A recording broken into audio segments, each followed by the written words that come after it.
Hey everyone, welcome back to The Explainer. Today, we're diving into an absolute stress test of modern urban resilience. We're going to examine a fascinating, high-stakes moment when an unprecedented climate event collided head-on with the absolute peak of global human activity. Welcome to our breakdown of the July 2026 Philadelphia heat health emergency. To really grasp the magnitude of this event, we have to look at the massive stakes on the table. Picture this. It's July 2026. Millions of tourists are flooding into Philadelphia for two of the biggest global parties happening all at once: the America 250 Semi-Quincentennial and the 2026 FIFA World Cup. The city was totally primed for this massive economic and cultural explosion. But instead, these international mega events collided with a historically dangerous, stagnant weather pattern.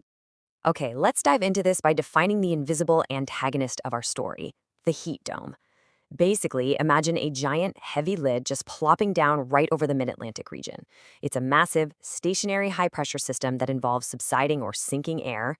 This physically traps intense heat and moisture way down at the surface. It blocks cooler air masses from moving in, it totally suppresses cloud formation, and it completely prevents any widespread rain. It is quite literally a suffocating thermal blanket. So in this explainer, we're going to map out this whole crisis across 6 key areas: the perfect thermal storm, triage and human toll, pushing the power grid, canceling the summer mega events, the billion-dollar burn, and finally, redesigning for the heat. All right, let's kick things off with Section 1, the perfect thermal storm, a historic deviation. The National Weather Service was tracking this wild, escalating forecast. We're talking 102 degrees on July 1st, climbing day by day up to a staggering 105 degrees by July 4th. Just to be clear, 4 straight days at or above 100 degrees, that is entirely unprecedented in Philly's recorded history. And making matters so much worse, the overnight low temperatures remained dangerously elevated in the 80s, which meant absolutely zero nocturnal cooling for the concrete-heavy urban environment. And this brilliantly illustrates a really important distinction. There's a massive difference between what the thermometer reads and what your body actually feels. Sure, the ambient air was forecasted to peak at 105, but when you mix that with that classic soupy mid-Atlantic humidity, the heat index, which is the true measure of physiological strain, was projected to hit a crushing 115 degrees.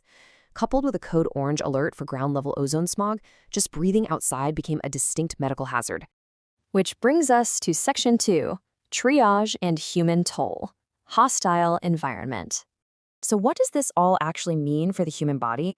Well, the crucial point is how trying to stay cool, thermoregulation, exponentially stresses compromised biology.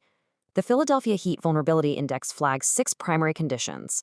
When it feels like 115 degrees out, your cardiovascular system goes into overdrive, pumping huge volumes of blood to your skin's surface just to cool you down. If you're living with asthma, COPD, heart disease, diabetes, hypertension, or obesity, your risk of severe medical emergencies and organ failure just skyrockets. Faced with this, the city's Department of Public Health didn't just issue a warning. They activated a formal heat health emergency. This was a legal trigger, an all-hands-on-deck moment. They initiated a code red, sending 24-hour street teams to get unhoused populations indoors. The city spun up the PCA Heat Line, which allowed registered nurses to dispatch mobile medical units directly to vulnerable elderly residents. They opened up over 50 cooling centers and placed an absolute moratorium on water shutoffs just to prevent mass dehydration. Let's move to our next domino and see how this builds. Section 3, pushing the power grid, systemic strain. 166,304 megawatts. Just let that number sink in for a second. That was the massive demand forecasted for July 2nd across the regional PJM Interconnection grid. To put that into perspective, that number utterly shatters a 2-decade-old peak summer record set way back in 2006. It represents the absolute physical limit of the grid, requiring enough electricity generation to power the equivalent of nearly 125 million residential homes all at the exact same time. Looking at the daily operational timeline, you can literally see this desperate daily battle just to keep the lights on. Every single day required maximum generation alerts. Millions of residential, commercial, and industrial AC units were just cycling non-stop.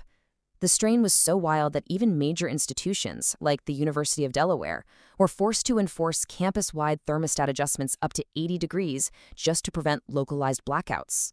The strain was so incredibly severe, the federal government had to step in. The U.S. Department of Energy issued rare emergency orders to forcefully cut power delivery to massive data centers.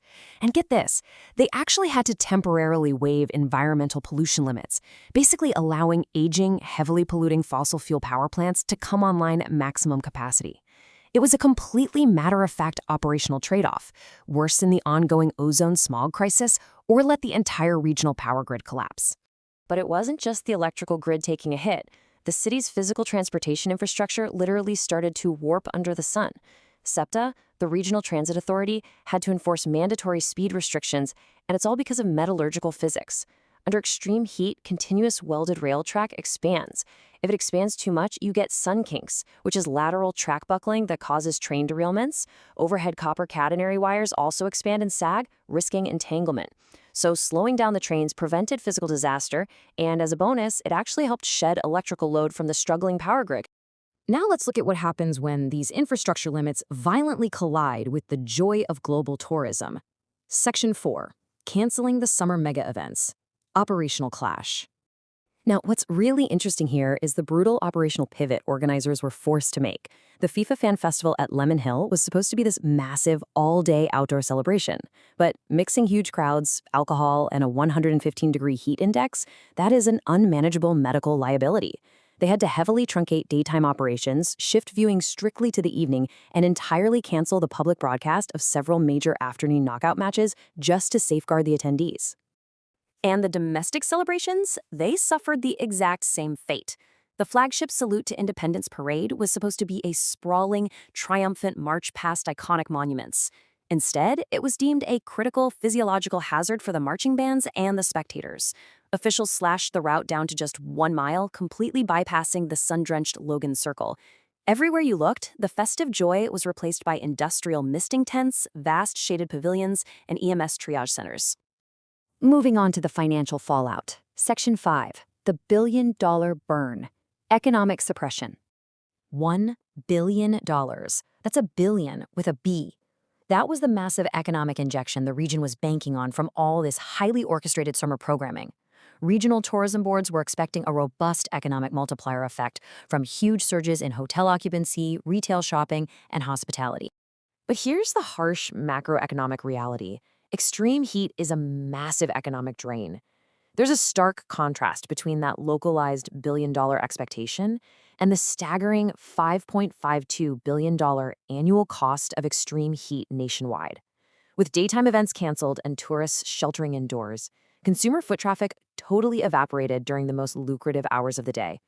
When you factor in lost labor productivity, unbudgeted municipal overtime for first responders, and accelerated wear and tear on city infrastructure, the economic friction of this heat dome is just profound.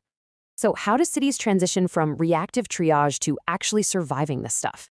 Section 6. Redesigning for the heat. Proactive resilience. When experts looked back at this crisis, they pointed to 4 absolutely vital strategic investments moving forward. First, mitigating the urban heat island effect through aggressive deployment of cool roofs and green canopies to physically lower neighborhood ambient temperatures. Second, upgrading to localized microgrids and solar capacity to decouple essential city services from regional grid failures. Third, integrating multi-hazard plans that assume heat waves will co-occur with air quality disasters. And fourth, modernizing event planning to legally mandate shaded infrastructure and nocturnal scheduling for any future global bids. The July 2026 emergency proved, without a doubt, that extreme heat isn't just a weather event anymore. It's a massive, comprehensive infrastructural shock.